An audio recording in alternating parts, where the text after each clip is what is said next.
네, FPGA에 관해서 발표를 하게 된 백경호입니다. 발표 순서는 다음과 같이 말씀을 드리겠습니다. 우선 반도체 종류에 관해서 이제 말씀을 드리고, 그 다음에 FPGA 등장 이유, 그 다음에 FPGA는 어떤 것인지, FPGA 장점과 단점은 어떤 것인지, 그리고 FPGA를 설계하게 될 때 사용되는 툴에 대해서 말씀을 드리고, 다음에 그 툴 중에서 쿼터스에 대해서 더 세분해서 말씀을 드리겠습니다. 마지막으로 시스템 반도체에 대해서 말씀을 드리고 오늘 발표를 마치도록 하겠습니다. 메모리 반도체하고 시스템 반도체에 대해서 말씀을 드릴 텐데, 이것을 제가 발표 내용에 넣게 된 이유는 FPGA를 설명하기 전에 먼저 이런 반도체에 대해서 말씀을 드리고, FPGA를 설명을 드리게 되면은 이제 FPGA가 어떤 용도로 사용되는지 좀 더 쉽게 이제 이해를 하실 수 있을 것 같아서 먼저 이런 설명을 하게 됐습니다. 간단하게 말씀드리면은 메모리 반도체는 우리 이제 컴퓨터나 스마트폰에 들어가는 이런 램을 이제 하나의 큰 예라고 할 수 있는데, 메모리 반도체는 정보를 저장하는 용도로 사용이 된다고 할 수 있습니다. 그에 반해서 비메모리 반도체는 시스템 반도체라고도 불리는데, 이런 시스템 반도체는 컴퓨터나 스마트폰, TV 등의 IT 전자기기 시스템을 제어하는 두뇌 역할을 하는 것을 말합니다. 메모리 반도체와는 다르게 특수한 기능을 하도록 구성되기 때문에 고도의 회로 설계 기술을 필요로 하게 됩니다. 메모리 반도체는 기능이 단순한 반면에 수요가 많아서 대규모 투자를 바탕으로 대량 생산 방식이 가능하지만, 비메모리 반도체는 소량으로 생산되고 대신 그에 반해 다양한 종류의 제품이 공급이 됩니다. 이제 FPGA 등장 이유에 대해서 말씀드리겠습니다. 앞에서 말씀드린 시스템 반도체란 간단한 예로 말씀드리자면 CPU가 시스템 반도체의 한 예라고 할 수 있는데, 메모리 반도체에 비해서 고도의 설계 기술이 필요합니다. 이런 특정 기능을 가진 칩의 생산을 주문자가 반도체 업체에 생산을 요구하게 되고, 반도체 업체는 그것을 생산하기도 하고 직접 설계를 하기도 합니다.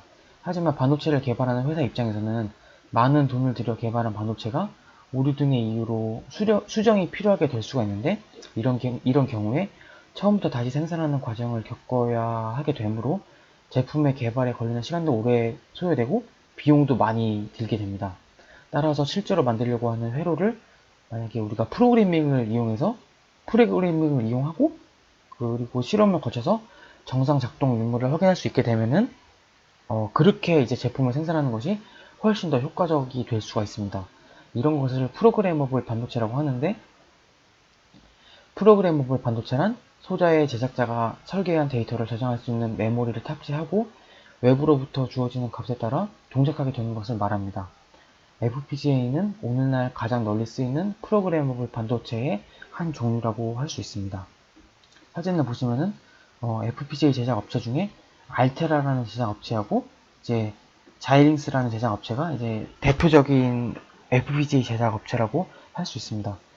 이게 각각 FPGA 칩이라고 할 수 있는데, 이 칩 안에 이제 매우 많은 반도체 소자들이 들어가 있고, 우리가 컴퓨터나 이런 거를 통해서 프로그래밍을 해서 사용자가 원하는 대로 조작을 할 수 있게 그렇게 만들 수가 있습니다.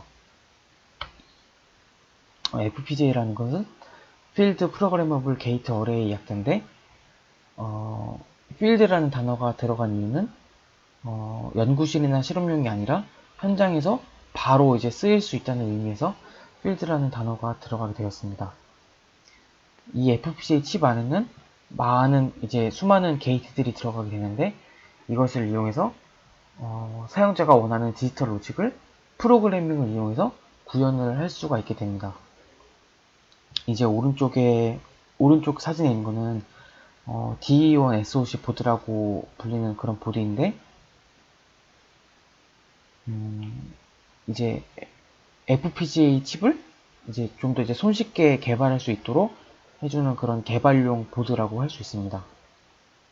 그래서 SoC에 대해서 간단하게 말씀드리면은, SoC란 시스템 온 칩의 약자로 여러 개의 반도체 부품들을 하나로 만들어서, 그러니까 말 그대로 시스템을 칩에 올려서 사용하겠다는 이제 그런 의미입니다.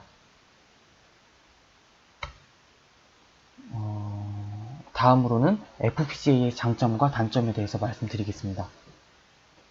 우선 ASIC라는 것은 FPGA와 이제 대조적으로 주문을 해서 이제 완성형으로 이제 생산이 된 그런 반도체를 말합니다.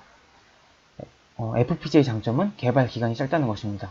ASIC와 비교해보면 같은 반도체 설계 과정이라고 하더라도 ASIC는 실제 칩으로 생산되기까지 빨라도 3개월, 길게는 1년 이상 걸리게 되지만 FPGA는 이미 만들어진 반도체에 데이터만 기록하면 되기 때문에 신속하게 제품화를 할 수가 있습니다.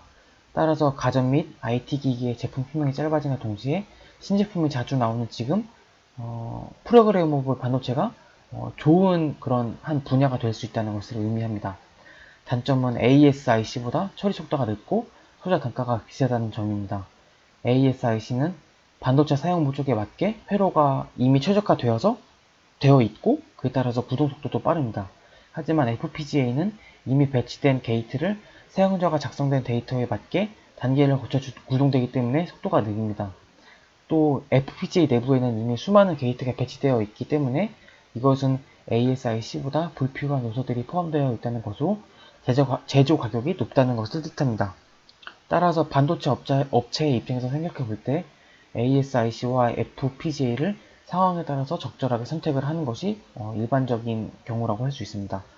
시제품이나 초기 물량은 수정을 하게 되는 경우가 많을 수 있기 때문에 FPGA로 제작을 하고 제품이 안정적으로 동작을 하는 것이 검증된 경우 단가가 저렴한 ASIC 제작으로 넘어가게 되는 것입니다. 잠시만요.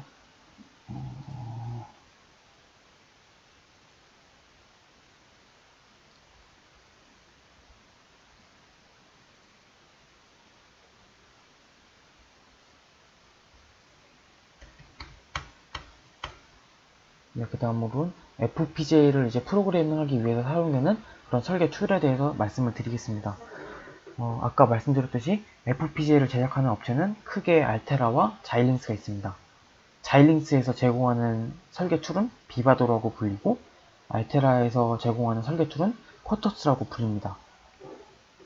그 중에서 우리 전자정보공학부 2학년 때 디지털 공학 및 전자공학 실험 과목에서 사용되는 FPGA 툴인 쿼터스에 대해서 이제 말씀을 드리려고 합니다. 왼쪽의 사진이 이제 쿼터스의 이제 아이콘이고 오른쪽은 이제 쿼터스 프로그램을 실행시켰을 때 나타나는 화면을 보여주고 있습니다.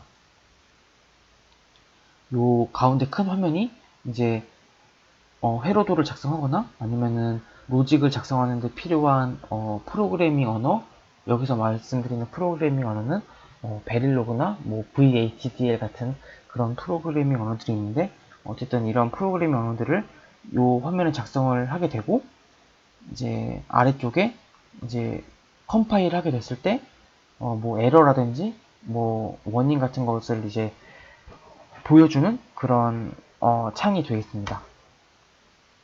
디지털 로직을 구현하는 방법에는 크게 두 가지 방법이 있는데 첫 번째는 이제 직접 회로도를 이용해서 구현을 하는 방법이 있고 두 번째로는 하드웨어 언어를 이용해서 구현을 하게 되는 방법이 있습니다.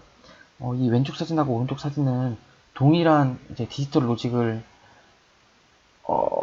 구현하게 되는 것인데 이제 차이점은 왼쪽은 회로도의 형식으로 로직을 구현하는 것이고 오른쪽은 언어의 형식으로 로직을 구현하게 되는 것입니다. 그리고 이제 쿼터스에는 모델심이라는 시뮬레이션 프로그램이 내장되어 있는데